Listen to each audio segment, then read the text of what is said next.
Hey, it's Alan, and I just wanted to let you know that you can now listen to the ongoing history of new music early and ad-free on Amazon Music, included with Prime. Whenever an artist goes into a studio, they hope for the best, but expect the worst. You want the album to sell and turn you into a global superstar with all the rights and privileges there too. But there is no way to predict how the public will react to what you release. You can throw all the money you want at a song or an album or a band, and there is zero guarantee that it will be successful. Yet people will always try because every once in a while, something remarkable happens. An album is a critical success. It turns into a commercial smash. And every once in a while, every once in a long, long while, it turns into a cultural phenomenon with an impact that lasts years, maybe decades. This is what happened to U2 and the Joshua Tree. Before the record came out, everybody expected that the band was going to deliver the goods on a very good album, and they did that. But then the record went on to sell something beyond 25 million albums, and is now considered to be one of the most significant rock releases of all time. This is beyond just lightning in a bottle. How do they do it? For some of the answers, I turned to one of the people who co-produced the album. That would be Daniel Lanois. This is U2 and the Joshua Tree, 30 years later, part 2. This is the Ongoing History of New Music podcast with Alan Cross. Hello again, I'm Alan Cross. U2's The Joshua Tree is not only the band's biggest record, but it's also one of those records that every rock fan seems to have in their collection.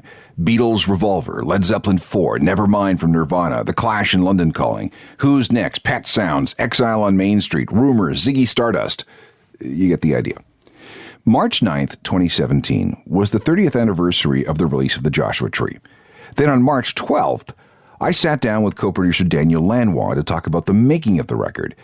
And we did it kind of differently. It was in front of a live audience of hardcore U2 fans at the Hard Rock Cafe in Toronto, and we're examining the record track by track. Part 1 was all about side 1 of the original vinyl release, and we're going to pick things up today with side 2. Actually, we already started that with Red Hill Mining Town, so let's move to the next song. Next, we move on to In God's Country. This was Bono was looking at some of the stuff that you guys had done up until that point and goes to the agent and says, can we rock this record up a little bit? And that's where parts of In God's Country come from. Is that true? I'm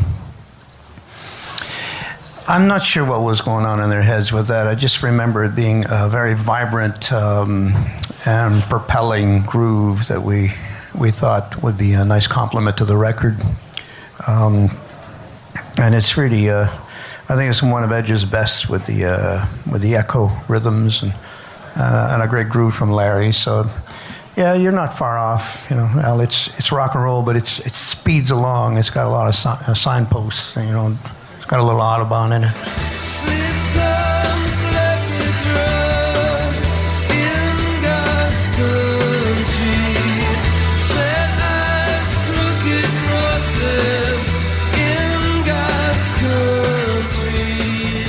In God's Country was released as a single in North America, the album's fourth, about 3 months after Where the Streets Have No Name. It might be about Ireland, it might be about America, but we do know that Bono later dedicated the song to the Statue of Liberty. Track 9 on the album is Trip Through Your Wires. Bono plays harmonica, and the only place where it was released as a single was in Australia. 500 hand-numbered copies on vinyl with wires on one side, and 3 songs on side 2. And don't worry, we will get to some of those songs later.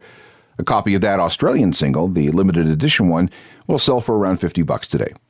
Here's Daniel Lanois talking about the song. Trip Through Your Wires, again, a song that has not been played live since the Joshua Tree tour. Okay. Well, that's in 6/8. 6/8 grooves are hard to deliver live, you know. We talk about this regularly because a lot of songwriters write in 6/8, but they seldom get on radio and they don't communicate all that well live. But it's a lovely melody, so I'm sure that they could pull it off and do it. 6/8, tough to dance to. It's like a double waltz, right? Yeah, it's a waltz. I mean, Alicia Keys had a pretty good one a few years ago. You know, she copied James Brown. It's a man's world. So, but she had a hip hop thing to the bottom. So, let me call the boys and suggest a hip hop thing. Okay. If you ask The Edge about that song, he'll say that it doesn't really make sense in terms of the rest of the album because it's supposed to be heard in context of another song called The Sweetest Thing, which was left off the album. We'll get to why later. Meanwhile, here's Trip Through Your Wires.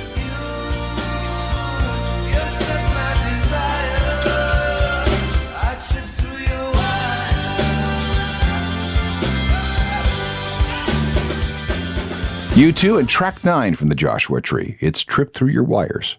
Track 10 is One Tree Hill.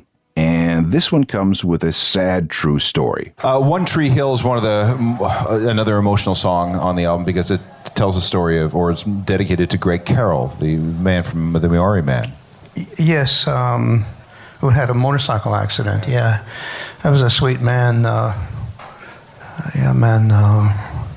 It's a lovely title, a lovely image, isn't it? Because he was a standout in the city, because I think there were only 2 black people in the country at the time. What was it about here? Did he have a relationship with the band? It's supposed to be funny. What was his relationship with the band? The other one was Phil Lynott. Jeez. All right, I'll get off it. What was his relationship with the band? Do you remember? Well, he was one of the crew, and the thing about U2 is they have really devoted people around them, and it's very much part of the makeup of the band that, you know, there's a great support system and a lot of love in the community, in the house community. Let's fill in a few blanks here. Greg Carroll was a Maori man that met U2 in Auckland, New Zealand when they landed for the Unforgettable Fire tour in 1984.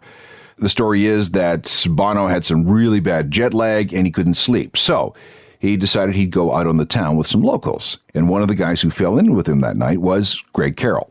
Greg had been working as a soundman for a comedy troupe, but he and Bono hit it off because of his sense of humor, and later, his awesome work ethic. At some point on that tour stop, Greg took Bono up One Tree Hill in Auckland, which can be best described as a spiritually significant volcanic peak. Greg was hired right there, and he finished the rest of that world tour with the band. They got him a passport and brought him on the payroll. By 1985, he was working as Bono's personal stage assistant. If you've ever seen U2's performance at Live Aid, you'll have seen Greg standing next to Bono on stage. By the following year, he was Bono's full-time personal assistant, even when the band was at home in Dublin, and he also became a very good friend of Bono's wife, Ali. As U2 was putting together material for what would become the Joshua Tree, Greg was given the job of researching locations for things like where the album artwork could be shot and studios where the band might record. The motorcycle accident happened on July 3rd, 1986. Greg was bringing Bono's bike back to his house on a rainy night, but suddenly a car pulled out right in front of him, and Carroll rode right into the side of the car. He was killed instantly, and he was just 26. Bono had been on the ground in Texas for about an hour when he heard the news. He blew off a recording session with Willie Nelson and flew right back to Ireland. And then all of the U2 organization flew Carroll's body back to New Zealand. At the traditional Maori funeral, Bono sang Let It Be by the Beatles and Knockin' on Heaven's Door by Bob Dylan. But that didn't seem like it was enough, so he sat down and wrote One Tree Hill. And the vocal take that we hear on One Tree Hill was the only one Bono did because he was so full of grief, he didn't think he'd be able to do it again. And listen to the string parts in the song. Dick Paul and Adele Arman of Toronto recorded their parts at Grant Avenue Studios in Hamilton. They were directed by Daniel and The Edge over the course of a 6-hour transatlantic phone call.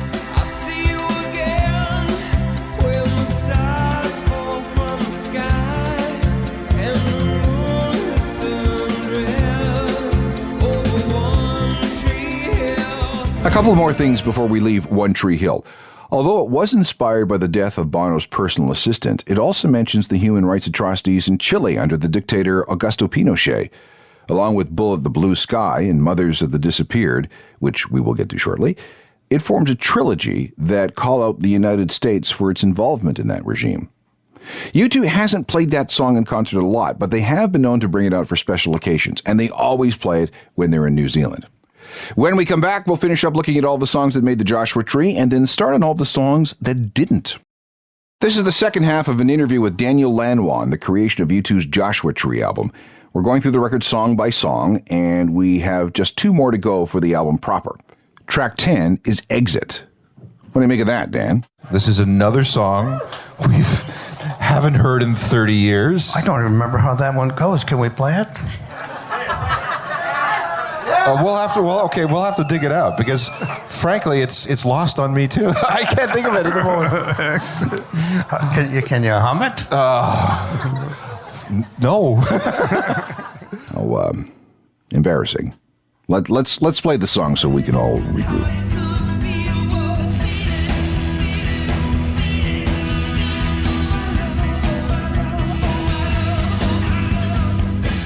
Okay, that's better. We have it now. Exit came together on the very last day of the Joshua Tree sessions. It began as a long jam that was edited down to what we hear on the record. 1 jam, 1 take. Just to remind Dan about the song, here's a quote from him about Exit. There's something that happens when U2 bashes it out in the band room, and sometimes things get out of control, sonically, in a good way. Out of control in the sense that you don't know what it is anymore. It just takes on a life of its own and makes people do things like, there was a long jam and there was something in this one section of it that had some kind of magic to it, and we just decided to turn it into something. Lyrically, the song draws from a book by Norman Mailer called The Executioner's Song, which tells the real-life story of Gary Gilmore, who was executed by firing squad, and also by the Truman Capote novel In Cold Blood. So, Bono was a serial killer, sort of. Things really got weird with the song on July 19th, 1989, when a freak named Robert John Bardo tracked down actress Rebecca Schaefer and killed her. Bardo allegedly claimed that the lyrics to Exit influenced his thinking. The song was even played at his trial, and Bardo apparently bopped along to it as it was played in the courtroom. His lawyer actually used the song as part of their defense case. But it didn't work, though. The guy was convicted of first-degree murder. And if I may fill in one other blank, the song was performed on all 109 of the original Joshua Tree tour shows, but as far as anybody can tell, it was played only one other time up until the 30th anniversary tour. The 11th and final song on the Joshua Tree is Mothers of the Disappeared. Again, this track is meant to be viewed in the same context as Bullet the Blue Sky and One Tree Hill, a slap at both the Pinochet dictatorship in Chile and America's involvement with that dictatorship. It also draws on Bono's feelings about political instability in Nicaragua and El Salvador, and also a group called Madres de Plaza de Mayo in Argentina. This was a group of women whose children had been forcibly disappeared by the military governments in both that country and Chile between 1976 and 1983. This was nothing short of a human rights atrocity. Let's go to Daniel Lanois for comment. The final track is Mothers of the Disappeared. This, I'm guessing, came from when they went on the Conspiracy of Hope tour in the middle of the of recording the album. And this is about things happening in South America, and especially Argentina and Chile, where dictators were disappearing people who were or perceived as anti-government. Yeah, it's a very sad thought, isn't it? That, I mean, how fortunate are we here in Canada that we get to speak our minds and our kids get to walk to school, and we're generally not in danger of we can. So it's a reminder there are certain parts of the world where they don't have that kind of flexibility and freedom to speak their minds. A few more nuggets about Mothers of the Disappeared.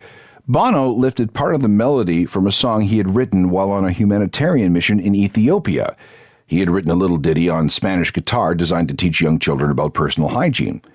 The most powerful performance of that song happened on February 5th and 11th, 1998. The first was performed with some of the original mothers on stage in Argentina. In Chile on the 11th, the song was played in a stadium that was once used by the Pinochet regime as a prison camp for those same disappeared people. The Madres joined the band again, holding up pictures of their still lost children. And unlike the Argentinian show, the gig was broadcast on television to the whole country, with Bono demanding that the government tell these women where the bones of their children were. That had a real-world effect. Pinochet was about to be named senator for life in Chile, but he ended up being the focus of mass protests over his role in The Disappeared.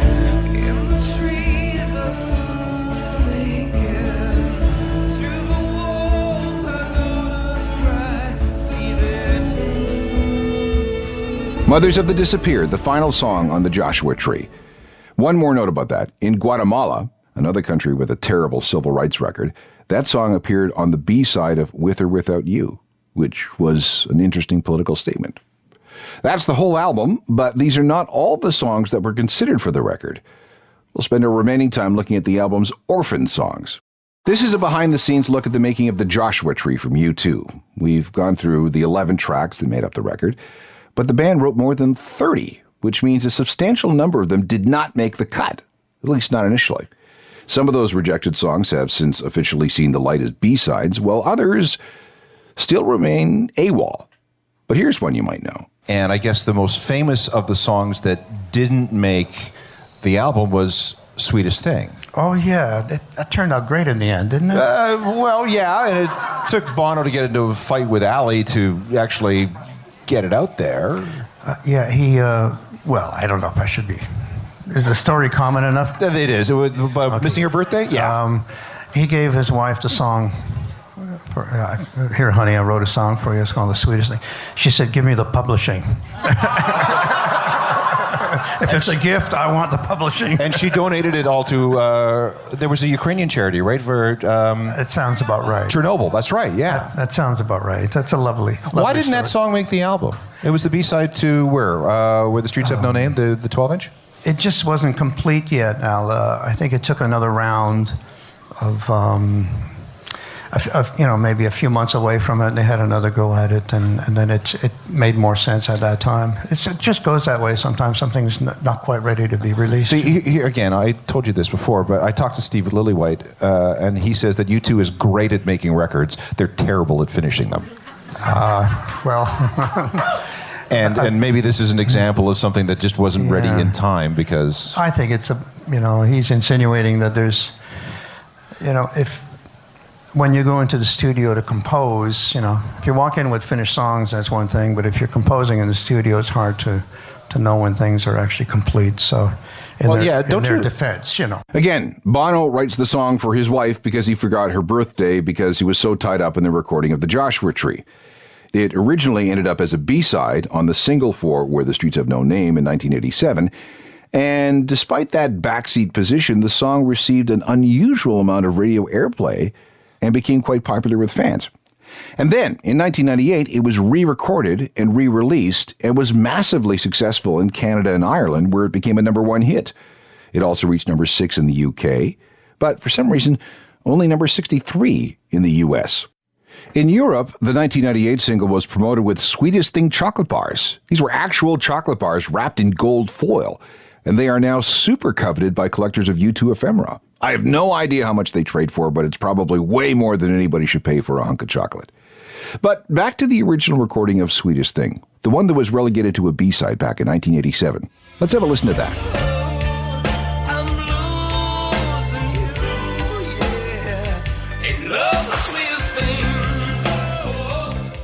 The original recording of The Sweetest Thing, rejected for inclusion on the Joshua Tree, but a big hit as a standalone single when it was re-recorded more than a decade later.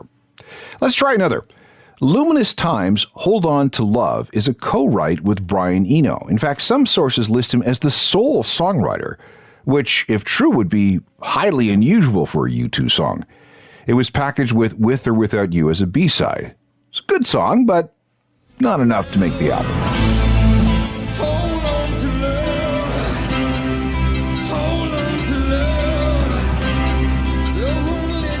Luminous Times, Hold On to Love, a U2 B-side that appears to have been written by Joshua Tree producer Brian Eno. Interesting. Let's go back to Daniel Lanois about the making of the album. Another thing that I've heard from many artists who say that, look, they're up against either budgets or a deadline. Sometimes you don't finish an album as much as you are forced to abandon it. Well, that's well put. Oftentimes the songs that have had the most labor poured into them are the ones that don't get on. Yeah. With or Without You came very quickly. It was already quite formed. We tried an experiment, Eno and myself. He went in for the first 2 weeks, went home, and I went in for the following 2 weeks. You tag team this. We did a tag team. And we even did tag team mixing. Do you know what that is? No. You get 15 minutes to mix. You finish the mix, you leave the room, the other guy comes in, and the only rule is nothing's sacred.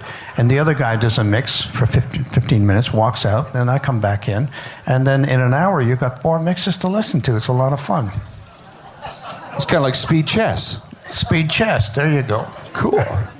Another song that didn't make it that ended up being a live favorite, certainly was one of mine, was Silver and Gold. Again, that one could have probably made it. I think it's the same story, that it just wasn't done, Al, I mean, you're naming 2. What about the other 80? Yeah. This song predated the Joshua Tree by about 2 years. Bono wrote a version of it with Keith Richards and Ron Wood of the Rolling Stones. This was for the Sun City Artists Against Apartheid collection. If you have a copy of that album, it might not appear in the track listing because it was such a last-minute inclusion. It came that late. Silver and Gold was later rewritten and re-recorded during the Joshua Tree sessions. When it was cut from the album, it became the second half of the B-side of Where the Streets Have No Name single in 1987, along with The Sweetest Thing. And it sounds like this.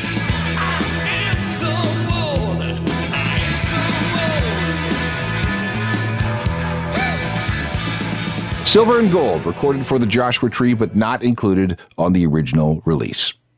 The album itself has been released a number of times, including a 20th anniversary edition and a 30th. Let's get Daniel Lanois in here one more time. Did you have any input into either the 20th anniversary or the 30th anniversary edition? Well, we've been talking recently. Yes, but I think it's all top secret stuff. I don't know. How much am I allowed to say? I don't know anything about it. I mean, we won't tell anybody. Well, yes, see, the voice of reason over there, she's going. Well, why don't we leave it at this, Al? I've heard rumors that there's a surprise on the horizon.